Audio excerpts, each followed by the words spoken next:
Wa akhirul kalam saya nak sebut di sini kerana dalam Malaysia Madani ini kita mau menekankan tentang soal nilai, soal akhlak. Dan kita mau juga penyertaan kefahaman orang Islam dan orang bukan Islam. Jadi bila saya tekankan kadang-kadang hal ini, mereka mengatakan bahawa Anwar sekarang mau bawa Malaysia multiracial. Malaysia ini adalah negeri Melayu dan oleh demikian dia tidak boleh lagi menentang perlembagaan kerana bawa Malaysia yang pelbagai kaum. Jadi saya tak faham. Di Malaysia ini maknanya satu kaum saja ke? Tapi soal prinsip perlembagaan, bahasa Melayu, orang-orang yang menjerit soal Melayu, bila dia ada kuasa, bahasa Melayu itu dipinggirkan. Ini dah naik dia punya tu sikit.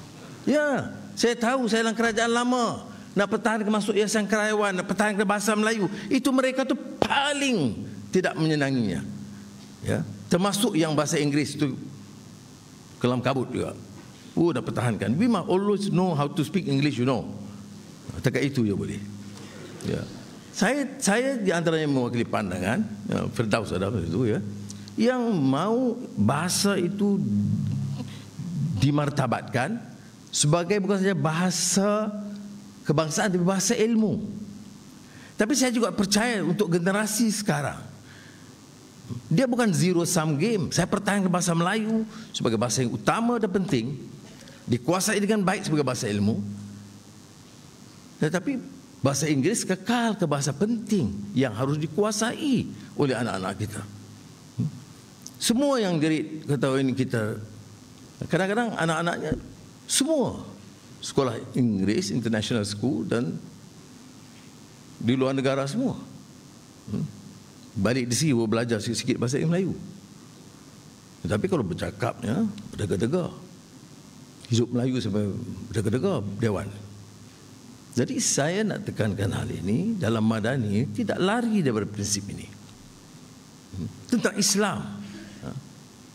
Bagaimana boleh kita guna dengan segala imej pakaian Islam dipanggil seorang alim, kemudian boleh bicara bahawa Anwar dalam Madani telah meminggirkan dan tidak mendukung mesej Islam dari risalah Islam dan menganaktiri dan menzalimi negeri-negeri yang dikuasai oleh pembangkang. Faktanya berbeza. Peruntukan untuk Islam itu ditambah, kegiatan bertambah. Malah JAKIM ini bukan jabatan agama semata. Saya dah minta Ketua Pengarah ada, KSN ada, bahawa dan bicarakan soal naratif ekonomi, bicarakan belanjawan madani, bicarakan dasar pendidikan. Itu harus diambil kira. Dan sekarang ini kajian separuh penggal rancangan Malaysia ke-12 mengambil kira input dari JAKIM supaya prinsip dan nilai ini tidak terlari. Dia bukanlah dokumen Islam rancangan Malaysia ke-12, tetapi input itu penting. Ini berbeza daripada pendekatan yang lama, termasuk dalam kerajaan yang disertai oleh mereka selama 33 bulan. Mana ada peranan JAKIM di belanjawan? Mana ada peranan JAKIM dalam rancangan Malaysia ke-12? Tidak ada. Sekarang ada. Sebab sekarang ini Malaysia Madani yang mempertahankan soal nilai dan akhlak. Ya. Itu yang keduanya soal yang dibahaskan ya, bahawa kita hanya tunduk kerana dukungan parti basis Cina DAP yang menguasai. Saudara, yang Perdana Menteri saya bukan boneka sesiapa. Alhamdulillah, umur akan mencecah 76, saya tidak boleh dibeli dengan wang ringgit. Ya. Kalau boleh dibeli, saya dah kelencong lama dah. Tetapi rakan-rakan sejawat itu penting dalam menjaga keharmonian. Tapi soal peranan JAKIM, soal penambahan peruntukan Islam, soal peruntukan tambahan untuk Kelantan, Terengganu, Kedah dan Perlis, penambahan, dengar betul-betul, penambahan, bukan pengurangan. Ini kempen politik picisan itu lain. Menggunakan agama, menunggang agama untuk menipu dan memfitnah. Tidak benar. Faktanya ada. Malah ditambah baru-baru ini. Bila saya hentikan amalan menyakau termasuk wang tempatan banjir. Saya selamatkan 1.8 bilion. 1 bilion ringgit itu tambahan untuk Kelantan. Bukan sebab saya pilih Kelantan, bukan sebab PRN Kelantan, sebab banjir di Kelantan itu teruk. Dan 800 juta, 900 juta untuk Kota Tinggi Johor kerana banjir yang tidak dijangka berlaku. Begitu juga baru-baru ini bila Menteri Besar bercakap saya dengan baik, dengan sopan, dengan adab, maka saya luluskan 1.7 bilion tapi mula dengan 500 juta ringgit untuk menyelesaikan masalah air di Kelantan. Tapi tidak beliau, tapi yang lain-lain itu masih terus menyerang dan memfitnah.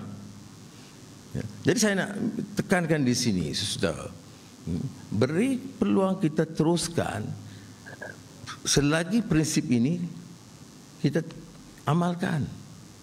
Ya. Tidak ada tolak ansur. Saya bukan nak pertahankan kawan-kawan saya di AP. Dia dalam Jemaah Menteri. Dah 7 bulan saya. KSN ada dalam Masyarakat Jemaah Menteri.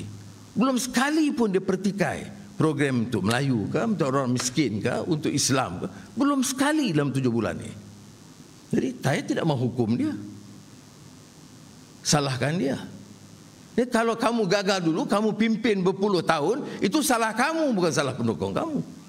Ya. Mengapa ekonomi Melayu tak terangkat sekarang? Mengapa semua mesti saya selesaikan dalam masa 7 bulan? Dengan hutang 1.5 trilion ringgit. Marhum Tun Razak mula hutang. Tapi hutang dia untuk apa? Buka Felda, jalan luar bandar, sekolah-sekolah baru. Itu keputusan yang baik, saya sokong. Tapi hutang kemudian untuk apa? Projek mega, untuk disakau berbilion-bilion. Mau kita pertahankan dengan guna Melayu dan Islam? Saya bertekad insya-Allah diberikan kekuatan. Selagi saya diamanah sebagai pemimpin, saya tidak akan izinkan amalan menteri-menteri, termasuk Menteri Keuangan dan Perdana Menteri, ya, menggunakan kuasa untuk menyakau. Yang lalu-lalu, yang boleh bercakap soal sejarah, seramai yang terpalit. Itu saya cakap lah. Kalau saya tahu dan merekod, nak cari yang bersih cukup susah. Yang bercakap bersih ramai, tapi yang menyakau terlalu ramai. Jadi saya akan gunakan kuasa ini, ya. Dan saya percaya kita akan dapat mandat dan amanah untuk dapat meneruskan supaya menyelamatkan bangsa, agama dan negara. Dan saya sebagai seorang Muslim tentunya ada tanggungjawab sampai dengan Islam. Tapi saya juga tahu sebagai pemimpin di negara Malaysia, dengan warga negara, dengan hak mereka, saya akan pertahankan hak. Di depan, di Majlis JAKIM, di depan umat Islam majoriti, saya akan beritahu di sini, saya akan tetap meninggikan syiar, pastikan penghayatan Islam lebih bermakna, tapi saya tetap pertahankan hak dan keadilan bagi setiap warga negara, termasuk yang bukan Islam. Sekian, wassalamualaikum warahmatullahi wabarakatuh.